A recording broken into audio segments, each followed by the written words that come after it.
La vacuna contra la COVID-19 ya está en México y durante los próximos meses llegarán millones de dosis más. La vacunación es universal y gratuita, empezando con el personal médico. Es momento de esperanza y tu ayuda es muy importante para enfrentar al coronavirus. Mientras te toca vacunarte, quédate en casa. Mantén limpias tus manos y guarda sana distancia. Recuerda, si te cuidas tú, nos cuidamos todos. Gobierno de México.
Buenas noches.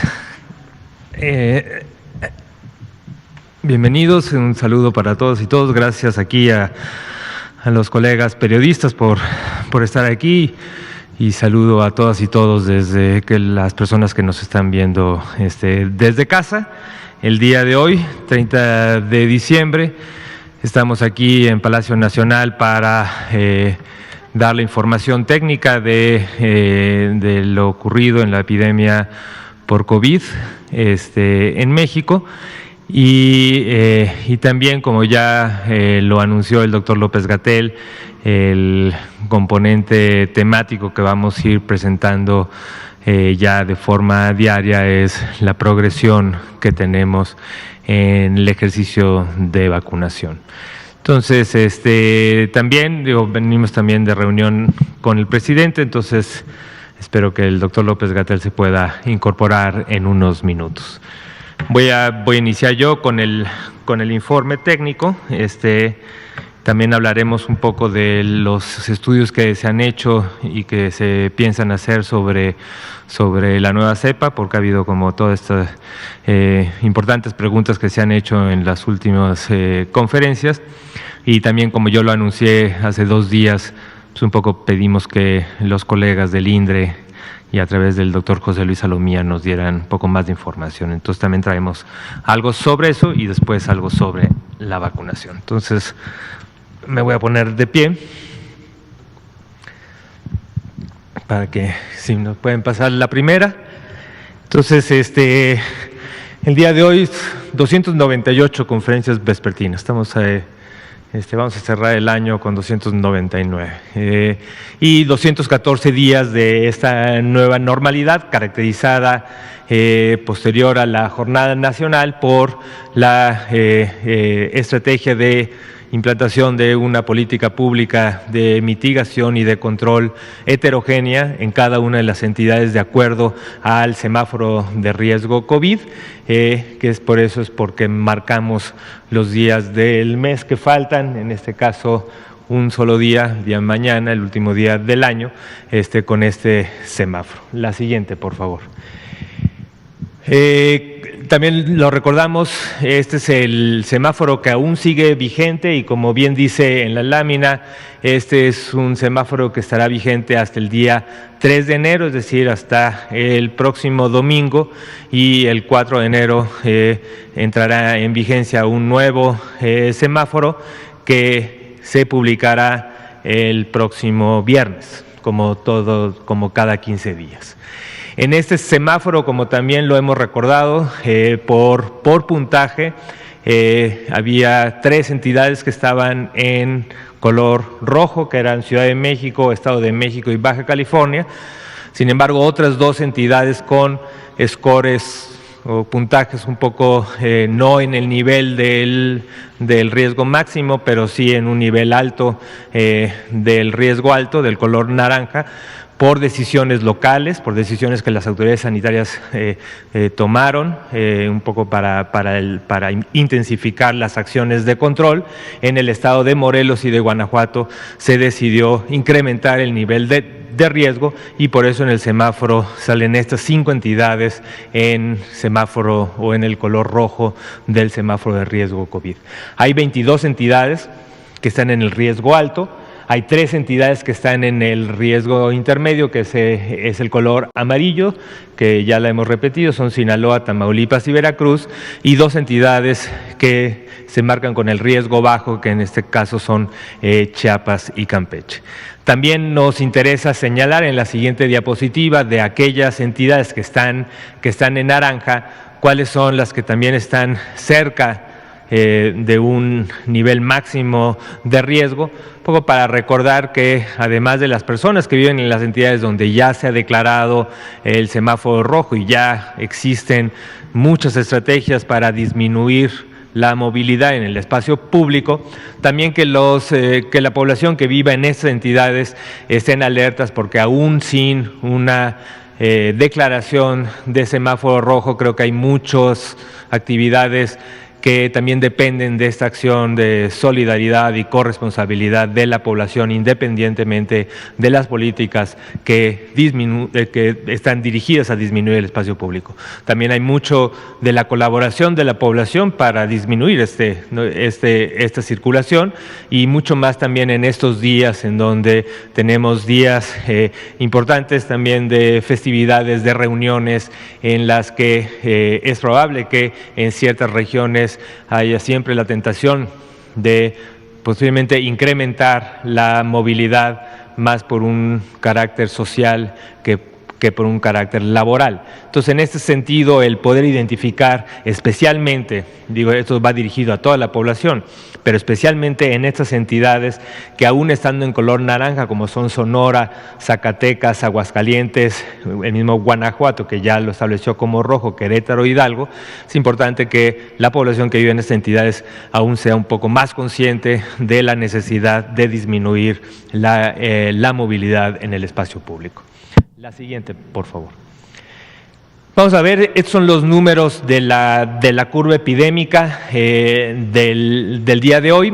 Recuerden que los números son con el corte del día de hoy. La curva epidémica, para ver la tendencia, llega hasta la semana 51. Recordar que estamos en la última semana del año, es más, estamos en los últimos 2 días del año, pero es la semana 53. Este año tiene 53 semanas epidemiológicas y como ya lo hemos anunciado día con día en las gráficas para lograr una estabilidad de los datos y poder tener un reflejo claro de la tendencia, que es el objetivo principal de la gráfica, solamente graficamos hasta la semana 51 y el próximo domingo podremos entonces ver los datos de la semana 52. Sin embargo, los datos numéricos que se encuentran en la misma filmina, es importante identificarlos, que estos sí son los del corte diario del día de hoy. En total se han analizado, se han integrado a este sistema de vigilancia epidemiológica ya casi 3.600.000 personas, todas ellas con un cuadro sintomático, con un cuadro sospechoso de COVID, y de las cuales a una proporción muy importante se les ha tomado muestra, y 1.779.053 personas de las que se les han tomado muestra han salido negativas. Negativas, es decir, que no se han identificado la presencia del virus SARS-CoV-2, ya sea en las pruebas de PCR o en las pruebas antigénicas. Acuérdense que desde que se incorporaron las pruebas antigénicas se han identificado y se han contemplado y reconocido como pruebas válidas para la identificación de positividad o negatividad para la presencia del virus SARS-CoV-2. 1.413.935 individuos de los que se les han tomado pruebas han salido positivos para el virus SARS-CoV-2 y esto representa para la última semana epidemiológica la positividad de un 41%. Tenemos también un grupo de individuos que no tienen muestra, ya sea que no se les tomó muestra, pero sí tenían un cuadro sospechoso, 222.644, y 142.484 que teniendo un cuadro positivo se les tomó muestra, pero por diferentes razones que también hemos explicado, ya no los consideramos como que no tienen posibilidad de resultados. Sin embargo, hay un grupo de individuos que sí tienen posibilidad de resultados, que estamos esperando, que son 38.819 y 124.897 lamentables defunciones que ya han sido confirmadas, ya sea por la presencia del virus o también por las otras modalidades de confirmación, que es importante recordar que son ya sea por asociación epidemiológica, es decir, que existe evidencia clara de que el contacto de la persona, que no tenemos la evidencia de la presencia del virus, sí haya tenido un contacto claro con confirmación del virus SARS-CoV-2, especialmente cuando estos contactos son del mismo núcleo familiar.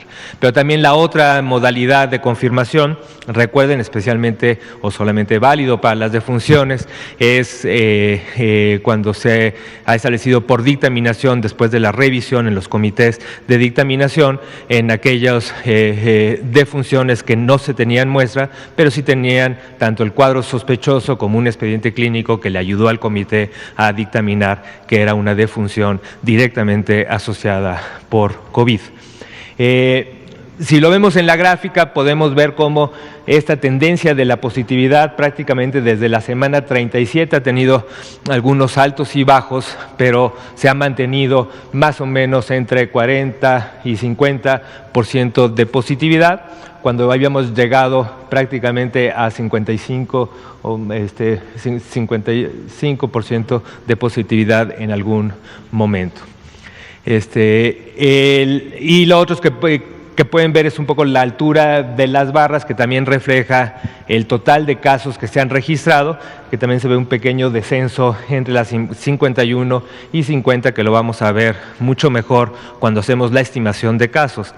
En la siguiente diapositiva lo que vemos y lo que se grafica es la estimación de casos, que toma en cuenta no solamente los casos confirmados, sino también la proporción de los casos de los que no se tuvieron muestras, pero que por la proporción de positividad de la semana específica en la que iniciaron síntomas, se puede tener una estimación de este grupo de personas que posiblemente son identificados como casos estimados de COVID o de infección por el virus SARS-CoV-2. Y como podemos ver en esta gráfica, que es la que hemos reflejado, recuerden que cuando se abrió la semana, abrimos con una semana de un descenso de casi un 13% de disminución con respecto a la semana 50, y conforme ha ido avanzando la semana, esta disminución, esta magnitud de la disminución, este porcentaje de disminución con respecto a la semana 50 se ha ido cada vez reduciendo, ahora es 9%, pero es muy posible, y lo dijimos desde un inicio, que dado la magnitud del descenso que hacía tiempo que no veíamos en las últimas semanas, es posible que al cierre de la semana todavía podamos cerrarla todavía con un pequeño decremento entre estas dos, lo que implica o lo que sugiere que en esta segunda rebrote, en lo que hemos tenido, este segundo repunte o incremento en la tendencia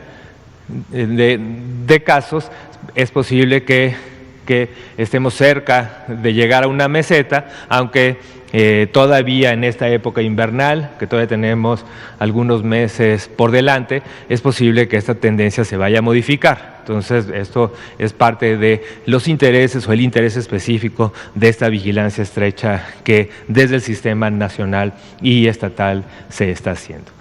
Otro dato importante, 5% del total de casos que se han registrado, de estos casos estimados, el 5% representan la proporción de casos activos. En esta estimación, casi 75,000 individuos. Recordar que estos son los individuos que empezaron síntomas en los últimos 14 días y por lo tanto están en posibilidad de ser los transmisores de la enfermedad para su propagación o para su disminución. Si esto, conforme menos movilidad exista, conforme menos contacto exista entre la población, las posibilidades de dispersión o de modificación de las tendencias hacia arriba son menores. La siguiente, por favor.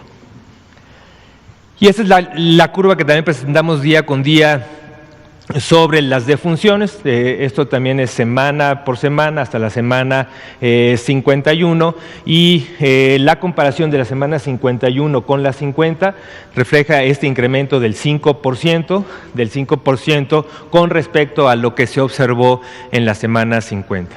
Recuerden que esta gráfica son por fecha de ocurrencia de la defunción, y tenemos el comparativo con la semana 28, que es la semana en donde hubo el mayor número de defunciones, en la semana 28 que fueron 5,413, y esto representa, o las defunciones de la semana 51 aún representan una diferencia de 22% menos de lo que se registró en el pico máximo de defunciones.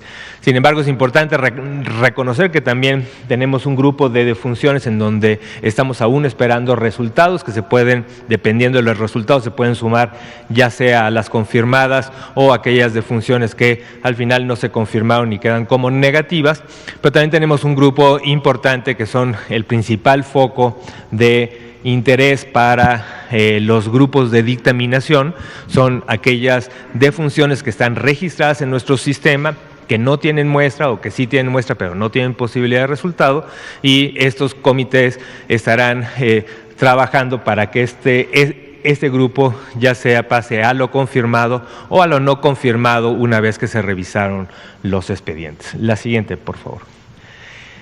También reflejamos aquí, estos son las gráficas de ocupación. Esto viene de otro sistema de información que es la red IRAC, en la que todas, casi las 980 unidades que día con día nos reportan su ocupación hospitalaria, ¿no?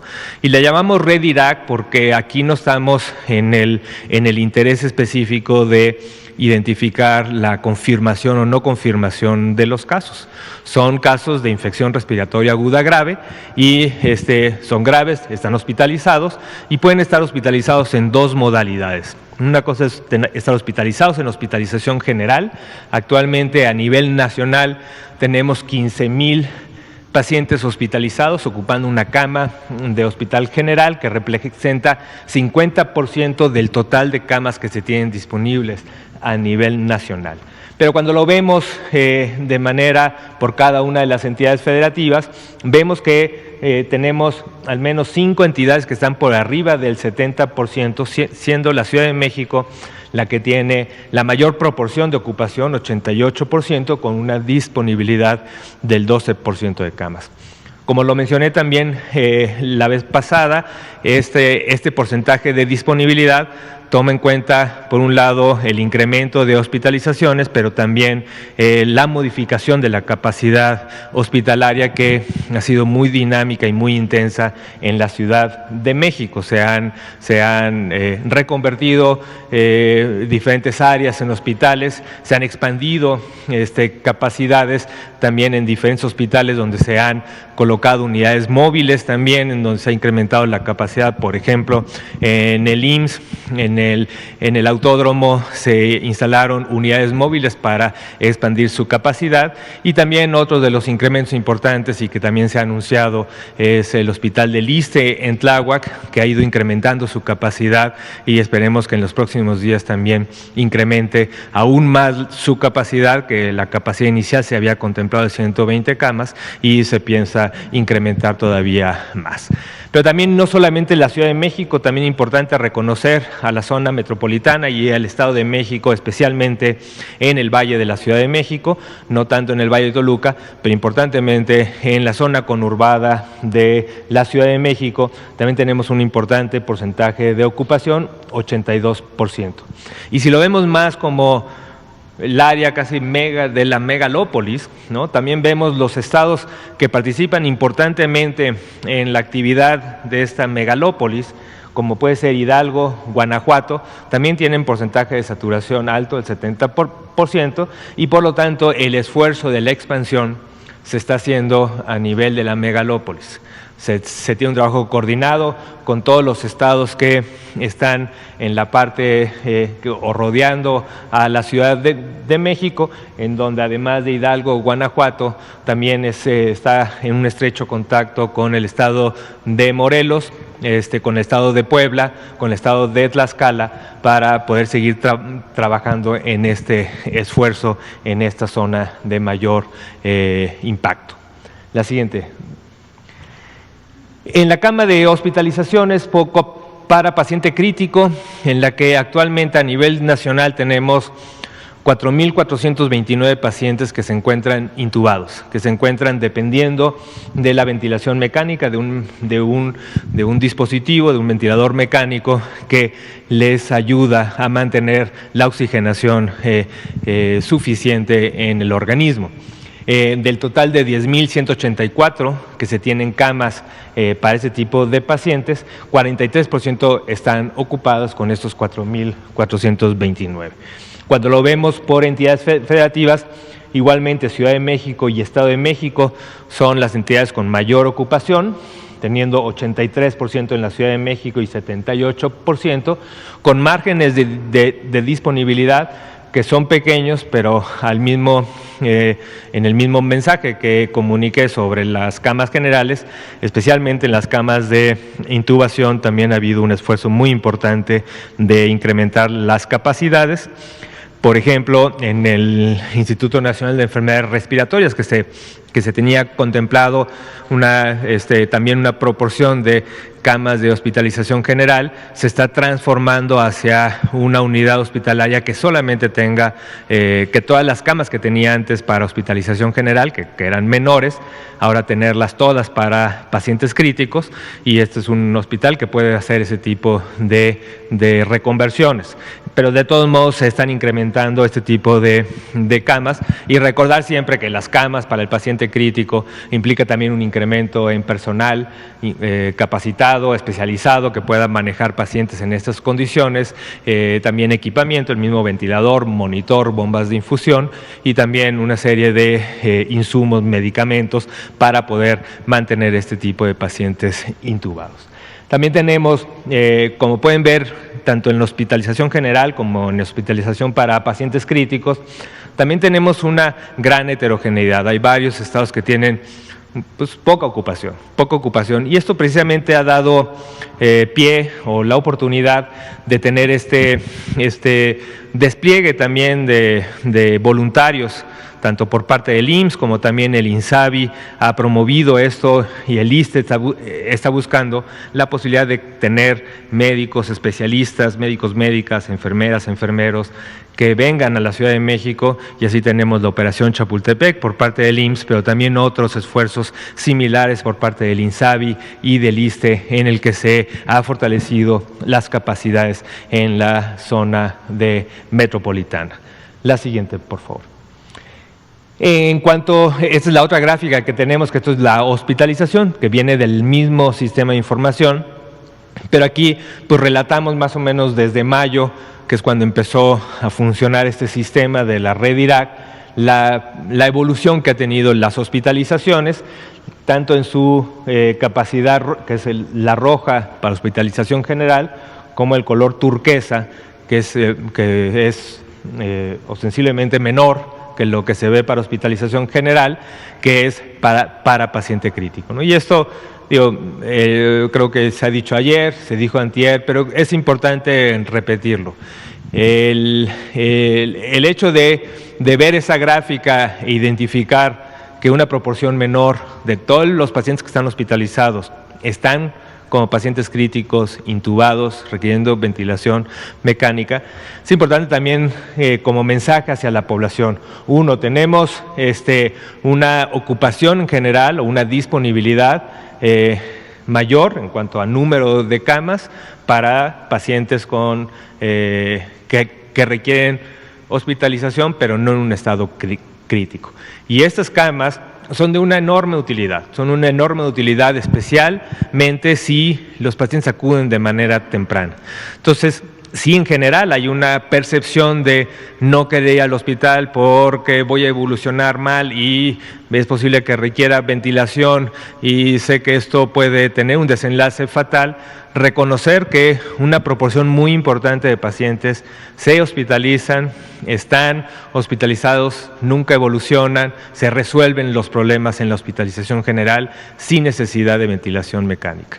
Una de las principales intervenciones en la hospitalización general sí es oxigenación, pero es oxigenación lo que llamamos no invasiva, es decir, que no se requiere un ventilador que esté metiendo presión, sino es solamente aumentar la concentración de oxígeno que respira a través de puntas nasales o mascarillas, que esto permite tener una saturación mayor de oxígeno, y uno de los factores que más complica a las personas es tener poco oxígeno. El oxígeno pues claramente es vital para todas las células del organismo, y si estamos mucho tiempo con saturaciones muy bajas de oxígeno, hay un daño a múltiples sistemas, ¿no? Y esto es muy importante, porque si tenemos la posibilidad de identificar rápidamente a las personas que estén saturando poco, solamente con ponerles oxígeno, hidratarlos, vigilarlos, es una enorme diferencia. Entonces, por eso la invitación a acudir tempranamente con los síntomas, especialmente aquellas personas que pertenecen a los grupos de riesgo, personas adultos mayores, personas con enfermedades crónicas, que acudan para una evaluación. Y todas las entidades, Ciudad de México incluidos, más Ciudad de México lo hemos anunciado mucho sobre su capacidad, que también se está incrementando. La reconversión no solamente es la reconversión hospitalaria, también se está expandiendo la capacidad de la vigilancia comunitaria del COVID. Y ahí se pueden solucionar mucho.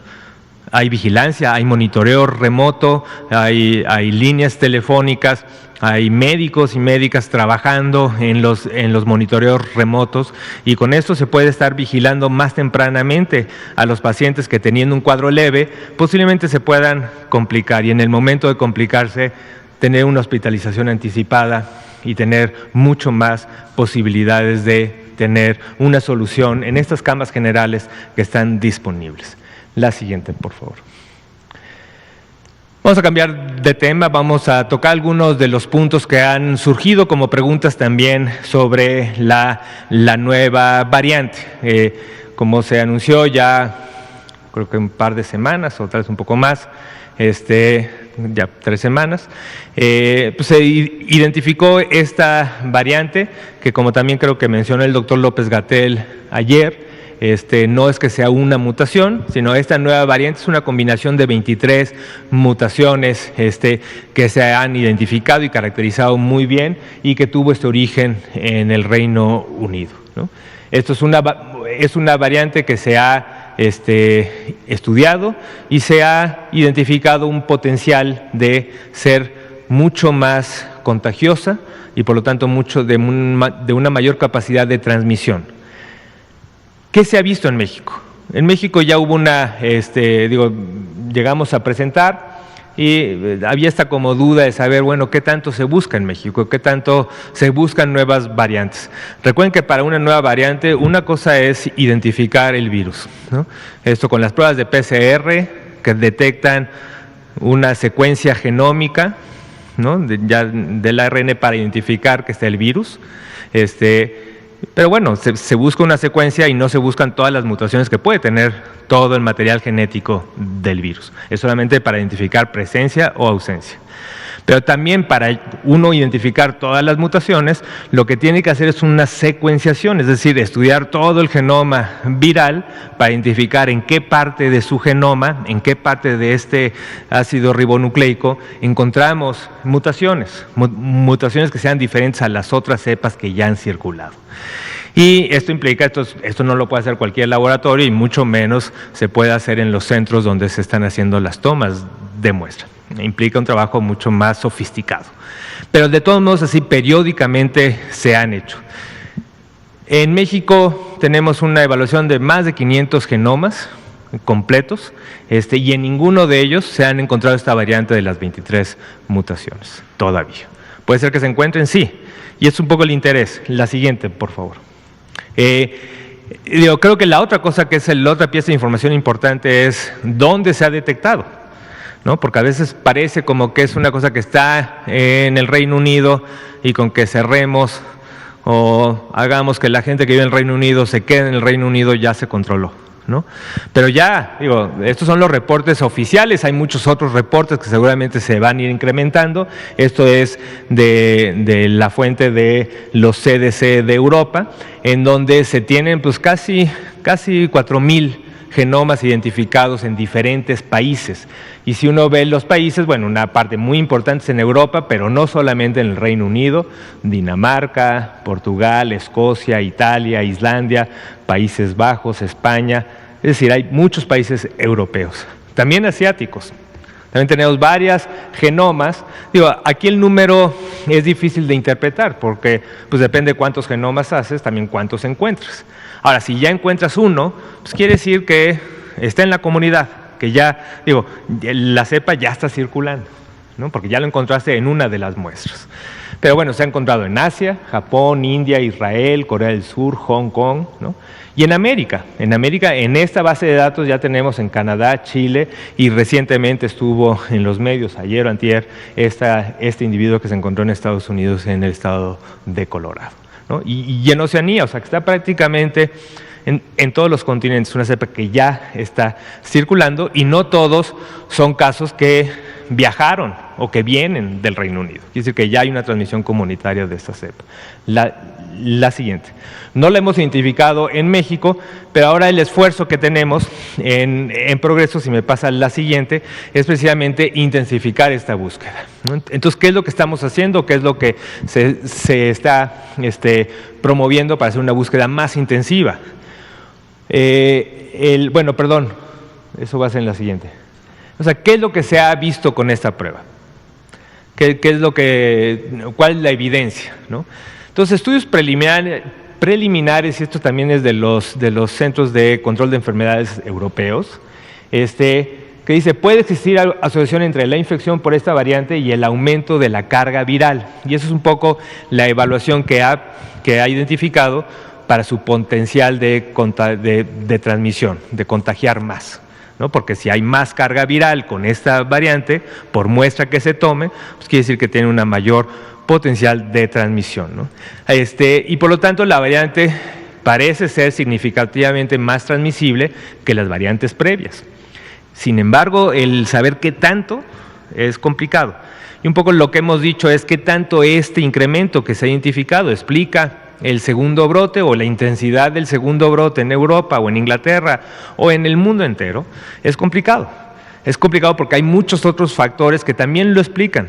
Todas las pandemias que se han tenido, muchas de ellas se caracterizan en estos segundos brotes, muchas de ellas con estos segundos brotes aún más intensos que el primer brote, y mucho más en esta época invernal que en general hay una transmisión mucho más alta de los virus de infección respiratoria altas, ¿no? Entonces, el otro elemento que claramente puede explicar es el agotamiento de las estrategias de mitigación, ¿no? La gente está cansada de seguir con una serie de indicaciones de disminuir el espacio público. Entonces, todas las estrategias de mitigación o de disminución de la circulación del espacio público se agotan, es difícil mantener a la población así. Entonces hay varios otros factores que contribuyen, ¿Qué tanto contribuye la variante a esto? Es complejo y se estará analizando, ¿no? Y otra de las preguntas que es importante es, ¿y las nuevas vacunas qué tanto protegen para estas cepas? Creo que esto es totalmente genuina la pregunta y es muy importante. Ha habido una serie de, no tenemos los resultados contundentes, especialmente Pfizer, pero también todas las vacunas están haciendo estudios específicos para poder confirmar que sigue siendo igualmente eficaz para esta variante. En principio, en teoría, no tendría por qué disminuir, ¿no? Las mutaciones que se han identificado no necesariamente deben impactar en la posibilidad de que al presentar por ejemplo, en el caso de Pfizer, en donde se está poniendo el ARN, se producen las diferentes proteínas y sobre estas proteínas se hace todo un cuerpo de inmunidad dirigido al virus, pues va a ir dirigido hacia, esta variante no es que produzca todas sus proteínas o todos sus antígenos, todos diferentes. Va a producir algunos diferentes, pero no todos. Entonces, por eso, teóricamente, tampoco es que hay una gran duda sobre la eficacia. Sí se tiene que estudiar. Pfizer específicamente hizo un comunicado reciente donde hizo una declaración de la baja probabilidad de que modifique mucho la eficacia, pero también la promesa del estudio intensivo para Pfizer y para muchas otras vacunas de demostrarlo con datos empíricos contundentes. La siguiente. ¿Qué es lo que estamos haciendo ahora sí en México? Se realiza ahorita una búsqueda de pacientes positivos a COVID en donde se tengan, también ya lo hemos dicho, nosotros en el INDRE y en muchos laboratorios estatales se han guardado las muestras positivas y hay posibilidad de secuenciar. Ahora se realizó de este banco que tenemos la búsqueda de pacientes y que tengan el antecedente de viaje a Europa como para hacer una primera selección y de estas 12 muestras que están siendo secuenciadas en este momento y espero pronto ya podemos traer resultados sobre el análisis de estas 12 muestras que ya se tienen, que tienen el antecedente de viaje en Europa y que están actualmente secuenciándose. Y también se notificó a toda la Red Nacional de Laboratorios de Salud Pública, que implica todos los 31 laboratorios o 32, tomando también el laboratorio en la Ciudad de México de la Jusco Medio, en donde se les pidió que cuando identificaran muestras de pacientes con antecedente de viaje de Europa y Canadá, lo mandaran al INDRE, al laboratorio central, para ir incrementando no solamente la secuenciación en estas 12 muestras, sino en las muestras venideras. Entonces creemos que esto va a incrementar la posibilidad de identificar la cepa y en el momento que se encuentre la cepa de estas 23 mutaciones, pues claramente se notificará. La siguiente, por favor. Seguir recordando, la vacuna claramente es una esperanza, implica el inicio de una esperanza hacia una solución definitiva, pero va a ser de una progresión lenta. Por eso muy importante el mensaje a la población sobre la necesidad de mantener estas estrategias que se han recordado día con día, se han iniciado desde la Jornada Nacional de Sana Distancia, se han mantenido después en las diferentes acciones de los semáforos de riesgo y que ahora, especialmente en este repunte, especialmente en aquellas entidades federativas donde tenemos claros ascensos, como puede ser Ciudad de México, Estado de México, ya lo mencionaba el doctor Alcocer y el doctor López-Gatell en el Pulso de la Salud, que hay 6 entidades donde tenemos claros ascensos y es importante que se identifiquen, que se vean, que las personas identifiquen cómo está su estado para poder tener también un mensaje claro de que especialmente en estas entidades tenemos que ser mucho más estrictos, mucho más observando con mayor atención, mantener la sana distancia, la ventilación de casa, lugares de trabajo, el usar el cubrebocas, especialmente cuando no se pueda tener esta circulación de aire o de ventilación y especialmente en estas fechas evitar las reuniones, cuando tenemos varios núcleos familiares de personas que no están conviviendo todos los días, pues la posibilidad de contagio y de expansión y de distribución exponencial de los casos aumenta. Entonces, especialmente en estas fiestas, recordar, sé que todo el mundo estamos hartos, todo el mundo queremos estar cerca de la familia extendida, especialmente el día de mañana, que es la Nochevieja. Vamos a tratar de mantenerlo, especialmente para la entrada del nuevo año. La siguiente. Y recordando además que para la población implica también un acto de solidaridad. Tenemos a un cuerpo médico de personal de salud que ha estado trabajando en la primera línea de fuego. Estamos buscando diferentes opciones para tener también reemplazo de estas personas, pero también para que la población, pensando especialmente en nuestros héroes y heroínas, en los hospitales, pues recuerden que también hay mucha corresponsabilidad por la población.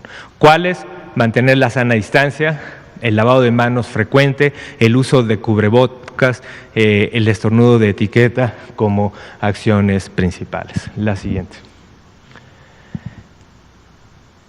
Y la siguiente, vamos a ver, porque yo creo que vamos a hablar un poco del avance que hemos tenido de vacunación. Recuerden que tuvimos un primer cargamento que llegó el día 24 y se implementó el primer día de vacunación en este día 24 con un primer cargamento de 3,000 dosis. El día 26 llegó otro cargamento más importante de prácticamente un poco más de 40,000 dosis. Unas de ellas se fueron al estado de Saltillo, en Coahuila, otras y la gran mayoría se quedó en la Ciudad de México. Pero había un remanente que no había llegado, que son estos 7,800 que se recibieron hoy en el aeropuerto de la Ciudad de México, y estas son las fotos de este remanente que teníamos del compromiso de Pfizer de la primera entrega, que se distribuyó en la primera entrega pequeña del día 23, en la siguiente del 26 y en este remanente que tenemos. La siguiente entrega está programada para el 5 de enero, eso está en plan, que también va a ser una entrega de cerca de 50,000 dosis, y el incremento, nada más para que estén todos conscientes, que la idea es que a lo largo de enero, en varias entregas, se llegue a este compromiso de cerca de 1,400,000 dosis que se entreguen en enero. La siguiente. ¿Cuántas se han recibido? Esto es como el primer envío que había de un poco más de 53,000 dosis en estas 3 distribuciones que les platiqué. Casi de memoria se los dije, más o menos bien. 23 de diciembre, 2,925 dosis. El 26 de diciembre, 42,900. Y el día de hoy se recibieron 7,800 dosis, que son todas las vacunas de Pfizer que se han recibido hasta el día de hoy.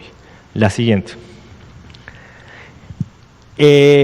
¿Cuántas se vacunaron hoy? El día de hoy, recuerden, de días de vacunación, hicimos el primer día, el día 24, después reiniciamos el día 27, 28, 29 y hoy 30. El día de hoy al cierre que se está programando a las 4 horas, a las 4 de la tarde, esto es un poco el compromiso, el poder hacer un corte a las 4 para notificar, pero no quiere decir que de las 4 en adelante no se están vacunando. Los puestos siguen abiertos más o menos hasta las 7, 8 de la noche, y por eso posiblemente al día siguiente podemos hacer un corte diferente de lo que pasó el día de hoy. Pero al corte de las 4 de la tarde ya se habían aplicado 4,511 personas vacunadas en la Ciudad de México y 1,326 personas en el estado de Coahuila, para un total de 5,837. La siguiente, por favor. Estos son los días. El día 24, poco menos de... Recuerden que son charolas que tienen 975 dosis, ¿no? Entonces, cada vez que se descongela una charola, entonces por eso son múltiplos de 975 cada vez que lo piensen. Entonces, el 24 de diciembre se pusieron 2.924. Recuerden que también se recordó que de todas las que se recibieron, que fueron 2.925, una de ellas no se pudo poner o no se completó en esto que explicó el doctor López-Gatell. 25 y 26 no, 26 se recibió y el 27 se aplicaron 3.900 dosis, exclusivamente en el Colegio Militar, que fue donde se hizo la primera aplicación en Ciudad de México, y ya el 28 ya se hizo una dispersión en varios centros y se aplicaron 3.252, y el día de ayer, no me acuerdo cuál fue el número que reportó el doctor López-Gatell, pero eso ya es el cierre completo del día de ayer, que fueron prácticamente 9.085, incluyendo Ciudad de México y Coahuila, también con un sitio inicial también en Monterrey. Y el 30 de diciembre, 5.837 al corte de las 4 de la tarde. La siguiente. Y también vamos a ir presentando esta gráfica. Más o menos la idea, igual va a haber algunas adecuaciones gráficas, pero la idea es que todos los días estemos presentando estos datos. Los datos tal vez día con día, hasta que ya sean muchos días que no valga la pena presentarlo día con día. Vamos a presentar siempre el día del corte y después la forma progresiva, o sea, cuántas personas vacunadas de manera progresiva se han obtenido hasta el día de hoy. Hasta el día de hoy, hasta el corte de las 4 de la tarde, era casi 25.000, 24.998 personas que ya han sido vacunadas. Y esto representa, y recuerden que también en esta primera fase, todo el operativo de vacunación se ha concentrado en el personal de salud. Acuérdense que también el doctor López-Gatell habló de varias categorías, no solo son médicos, médicas, enfermeras, enfermeros, sino se incluyen hasta 11 diferentes categorías de trabajadores de salud, entre ellos personal de inhaloterapia, personal de limpieza, personal también de manejo de alimentos, camilleros. Hay toda una serie de personas que están también de apoyo y de trabajo importante en los hospitales COVID. Ahora se ha concentrado en una primera fase en aquellos hospitales o personal que trabaja directamente en estas unidades COVID. Después también se estarán incluyendo aquellas personas que están trabajando no en las unidades hospitalarias, pero sí en otras unidades de importante contacto con pacientes, que es el primer nivel de atención. El primer nivel de atención, las zonas de triage, donde también hay un importante contacto con o riesgo de infección, entonces también se están incluyendo estas personas, y también toda la parte de manejo prehospitalario, de manejo de ambulancias y todo eso, donde también obviamente es un personal muy importante, muy valioso, que también ha estado el día con día y que requiere una protección mucho más prioritaria. La siguiente. Creo que esta es la última. Entonces bueno, estos son lo que tenemos al día de hoy. Recordar que este es un esfuerzo sectorial. Se está trabajando estos centros de vacunación, se establecieron en unidades militares, se está evaluando la forma de ir expandiendo hacia unidades civiles, y es parte de este esfuerzo un poco de ir calibrando y midiendo las necesidades para ir expandiendo la velocidad de vacunación conforme incremente la proveeduría. Entonces, con esto terminamos, tenemos algunos minutos para preguntas. Voy a empezar aquí y después a usted. Gracias. Buenas noches, doctor López Ridaura, Liliana Noble de Pulso Saludable. Hay mucha inquietud de las personas con comorbilidades o adultos mayores, de por qué a ellos los van a vacunar con la de CanSino si todavía ni siquiera está aprobada por COFEPRIS y tiene una efectividad del 79% versus la de Pfizer que tiene el 95%. ¿Cuál sería su opinión al respecto? Y tengo otras dos preguntas. Gracias. A ver, rápidamente contesto eso. Digo, no es que la de Pfizer solamente sea para el personal de salud, ¿no? Digo, ahora se tiene el compromiso de tener 1.400.000 dosis en enero. recuerden, aunque estamos afinando este censo nominal de personal de salud, pero que implica pues el personal de salud que está en el hospital, el personal de salud en todas estas múltiples categorías que están en el primer nivel, no solamente hospitales públicos, sino también hospitales privados. Pero también implica también expandirse hacia médicos que no necesariamente están en hospitales COVID, pero que también son importante personal que tiene que estar vacunado. Y esto tenemos un poco más de 1 millón de personas, ¿no? Entonces, y también la compra con Pfizer, pues hay una promesa de compra que puede llegar hasta más de 30 millones, como también se ha dicho. Entonces, de dosis. Entonces, claramente no es que se estén seleccionando solamente para los médicos o personal de salud, sino que en esta primera fase es la única vacuna que tenemos aprobada y es con la que se está empezando. Por otro lado, también la vacuna de Pfizer, tal vez a diferencia de otras opciones que se tendrán en el futuro, también tiene una serie de restricciones logísticas, especialmente la red de frío. Entonces, también implica que para lugares remotos, para lugares de mayor dificultad operativa, pues tal vez esto sí sea un limitante. Entonces, no es que para ciertas personas, sino es para ciertas regiones y para cierta progresión de la estrategia. Y por otro lado, también para otros lugares aún más remotos, el hecho de tener 2 dosis también implica una dificultad logística adicional, porque entonces tenemos que, hay un riesgo importante de tener una cobertura a la primera dosis y después que la cobertura hacia la segunda dosis sea mucho menor. Y eso sí sería, por un lado, un desperdicio de toda la estrategia, porque la inmunidad para nada se consigue con una sola dosis. Entonces, es un desperdicio tanto del insumo como de toda la estrategia. Entonces, esto es un poco para no quedarnos con la idea de que unas van para los médicos y después para la población general otra. No, conforme se vayan incorporando, se van a ir estableciendo estas diferentes estrategias. Y lo que también creo que es importante es, los porcentajes de efectividad tampoco es que estén totalmente definidos. Recuerden que el hecho de aprobar una vacuna en emergencia, en esta situación de emergencia, implica el poder aprobar con los datos que se tienen de ensayos que todavía van a dar más información, ¿no?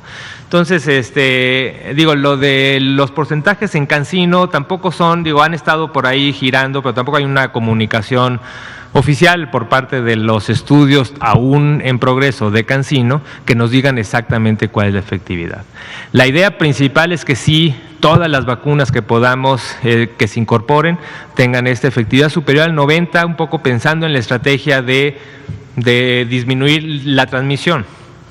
Recuerden que en general las vacunas que tienen una efectividad menor pueden tener una gran efectividad para la protección del individuo, es decir, disminuir las posibilidades de que se compliquen, como pasa con la influenza, con la vacuna de influenza, que tiene una efectividad reducida para la transmisión o para el contagio, pero tiene una efectividad muy buena para disminuir el riesgo. Entonces, todo esto se irá comunicando, pero al día de hoy, la única vacuna que hemos tenido resultados claros para su aprobación es la de Pfizer. Entonces, vamos a seguir observando. Los datos de CanSino aún son demasiado preliminares para que podamos decirlos de manera final, ¿no? Muy bien, doctor, gracias. Y mi segunda pregunta, la revista Nature publicó un artículo el 22 de diciembre en donde habla de lo poco efectivo que resulta cerrar las fronteras, y ahí en el estudio describe perfectamente que hay localidades de Europa que con esta restricción aún ya tienen la nueva cepa del virus. ¿Qué le diría a la gente que sigue pensando que México no está haciendo lo correcto al no cerrar las fronteras para evitar justamente la aparición de esta nueva cepa del SARS-CoV-2? Gracias. Es que el doctor López-Gatell lo ha repetido tanto, claro.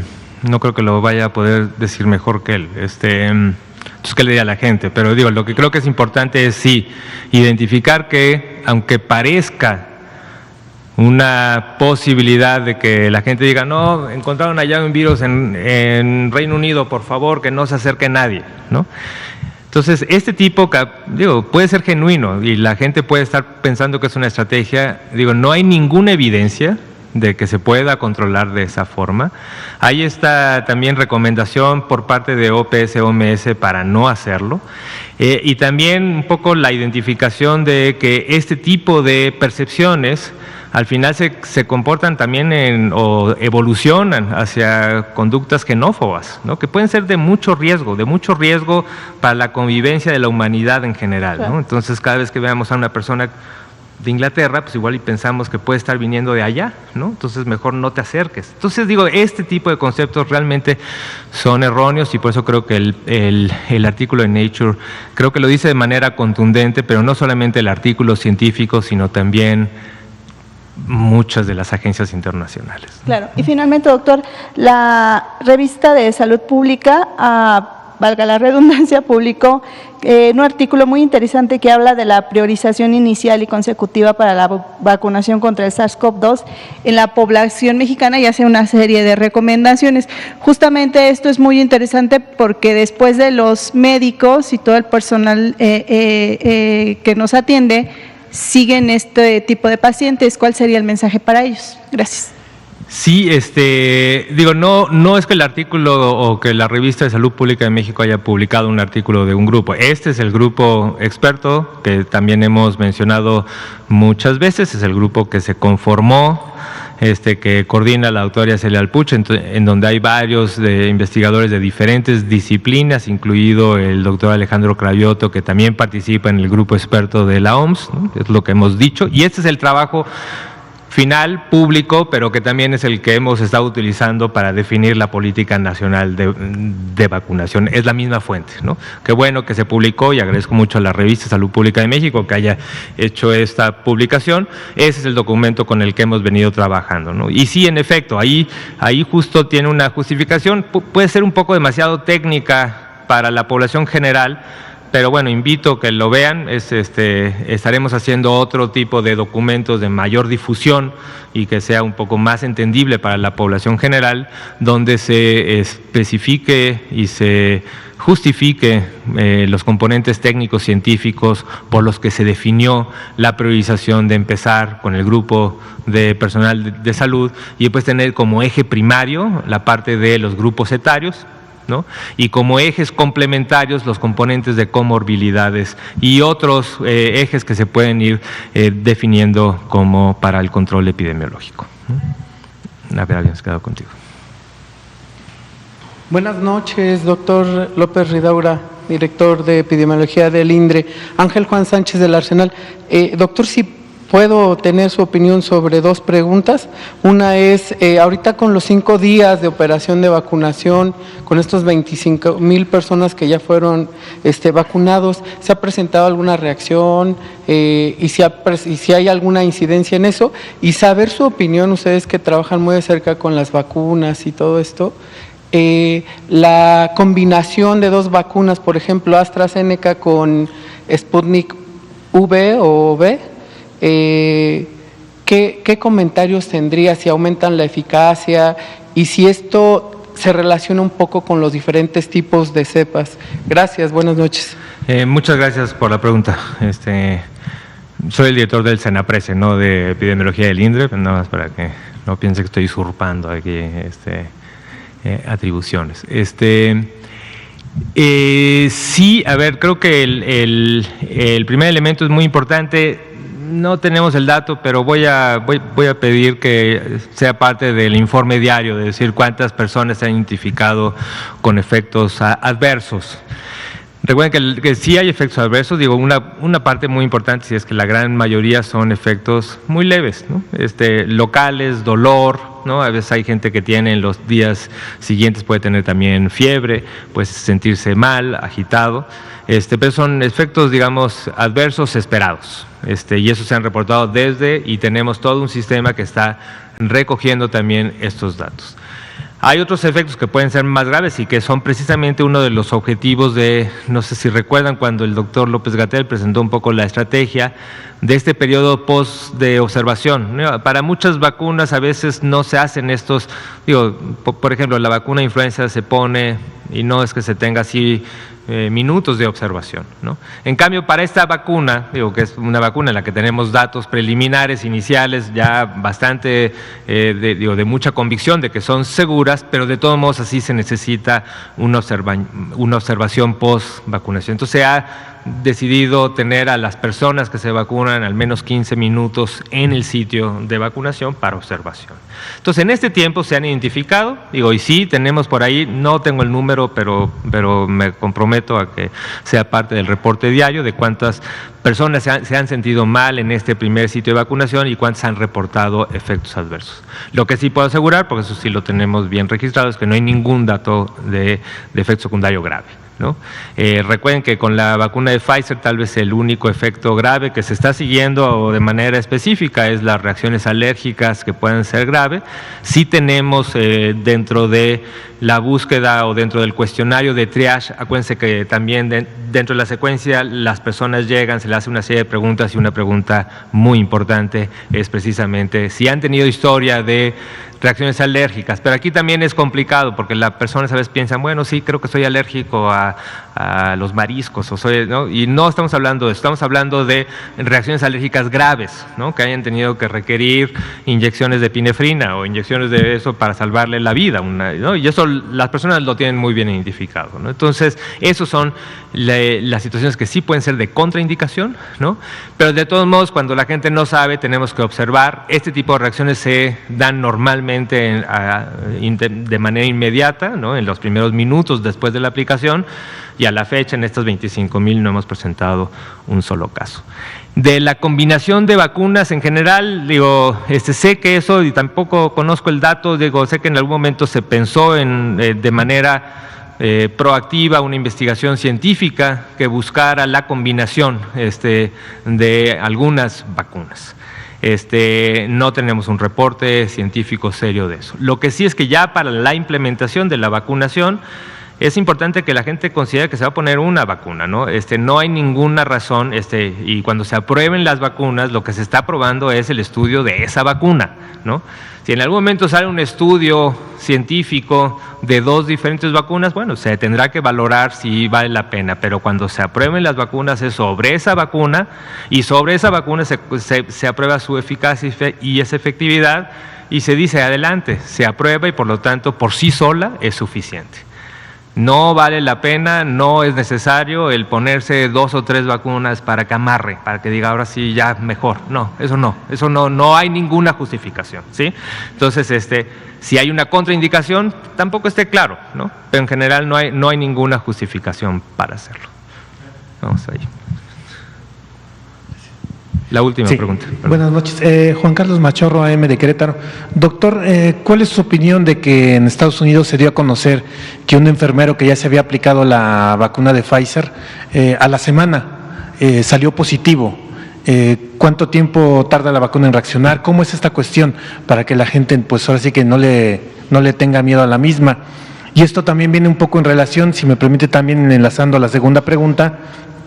Salió una encuesta de la empresa Encol aquí en México, donde habla que solo 61% de los mexicanos se vacunaría. O sea, parece un número muy alto, pero hablamos que 6 de cada 10 sí acepta que quiere vacunarse, y el otro, ahora sí que el 4 de cada 10, pues dicen que no se quieren vacunar por muchas cuestiones.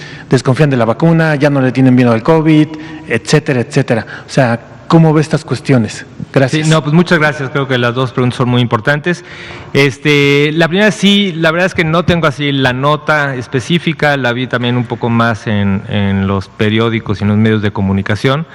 Tal vez mi primera pregunta, y a reserva de que lo confirme, es que si realmente habías recibido las 2 dosis, ¿no? Porque también a veces está en la posibilidad de que haya recibido la primera dosis, cosa que si es la primera dosis, pues no hay ninguna razón para que estuviera protegido este enfermero que se puso la primera dosis. Ahora, si es posible la segunda dosis, hay que ver en los tiempos, si pasaron los 21 días se puso la segunda dosis, y después pasaron tal vez los 15 días que se espera que es donde se empiece a tener la protección, bueno, entonces sí sería un dato de interés, ¿no? Pero no creo que eso sí no va a ser. Una persona tendría que haber sido, no me dan los días para saber se puso la segunda dosis y después los 15 días de la segunda dosis. Creo que no estamos todavía a casi más de 40 días de que se aplicó la primera dosis en Estados Unidos. Entonces hay que esperar. No quiere decir, nada más lo que sí señala es la importancia de que, uno, a la primera dosis no se logra inmunidad, ¿no? Y tienes que seguir haciendo las mismas protecciones que habías estado haciendo desde antes. A la segunda dosis tampoco se logra la inmunidad de manera inmediata, ¿no?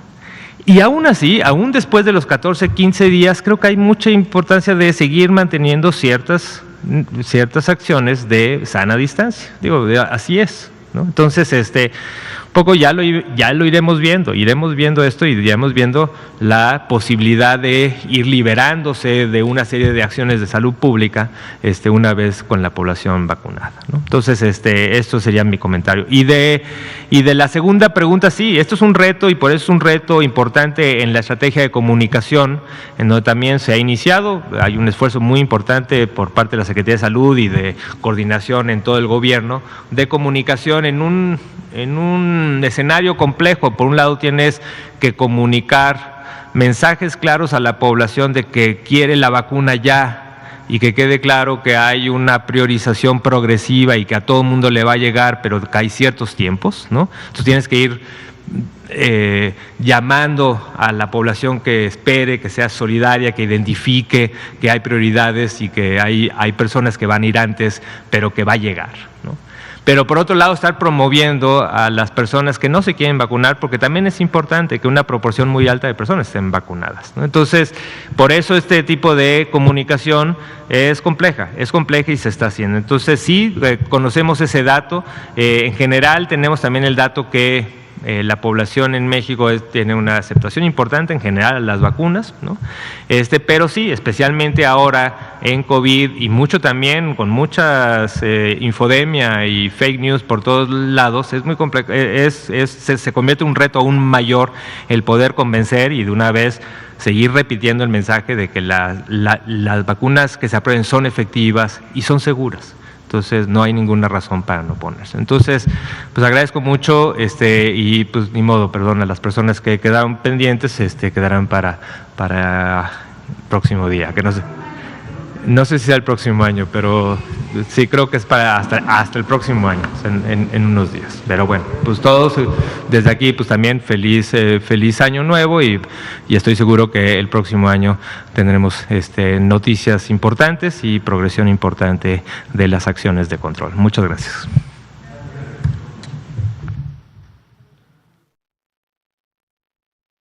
La vacuna contra la COVID-19 ya está en México y durante los próximos meses llegarán millones de dosis más. La vacunación es universal y gratuita, empezando con el personal médico. Es momento de esperanza y tu ayuda es muy importante para enfrentar al coronavirus. Mientras te toca vacunarte, quédate en casa. Mantén limpias tus manos y guarda sana distancia. Recuerda, si te cuidas tú, nos cuidamos.